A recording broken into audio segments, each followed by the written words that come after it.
तुम्हा सगळ्यांना आमच्या फॅमिलीकडून हॅपी दिवाळी. आज ना दीपावली होती, त्याच्यामुळे घरासमोर सिंपल मध्येच रांगोळी काढलो होतो. रांगोळीमध्ये कलर टाकायचं होतं पण मला टाइम नव्हता, त्याच्यामुळेच टाकलो नव्हतं. काल तर लक्ष्मीपूजेच्या धावपळीमध्ये टोरला लावायची फुलं तर विसरूनच गेलो होतं, त्याच्यामुळे सकाळीच लावून घेतलं होतं ते पण. मग मध्ये येऊन अगोदर देवाची पूजा करून घेतलं होतं. हानीच्या पण पप्पाला ड्युटीला जल्दी जायचं होतं, गाडीची पण पूजा करायची होती, त्याच्यामुळे जल्दी गाडीची पूजा सकाळीच करून घेतलं होतं. हानीचे पप्पा तर ड्युटीला गेले होते. मला हानीचं शूट पण करायचं होतं, त्याच्यामुळे सगळं डेकोरेशन तर केलं होतं. पण मला तर भीती पण वाटलेलं होतं, मला चांगलं शूट करून देते का नाही म्हणून तसंच वाटलेलं होतं. घरी तर कोणीच नव्हते, मी एकटीच होतो. हे सगळं करून पण वेस्ट होईल का म्हणून तसंच वाटलेलं होतं.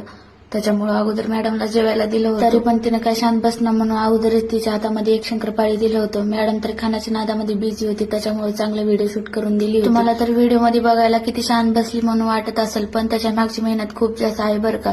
हानीला शांत बसवण्यासाठी मला चिरकून चिरकून मारावं लागते, तेव्हा कुठेतरी थोडंसं शांत बसली की मग लगेच व्हिडिओ शूट करून घेते. शूट केलेलं संपूर्ण धिंगाणा काढून घेतलं होतं. संध्याकाळचं स्वयंपाक पण करायचा होता, त्याच्यामुळे सिंपल मध्येच पुरी भात भाजी केलं होतं. मग संध्याकाळी रूम समोर रांगोळी काढायची होती, त्याच्यामुळेच काढलं होतं. पण रांगोळी काय मला जास्त जमली नव्हती, हानी पण मध्ये यायला लागली.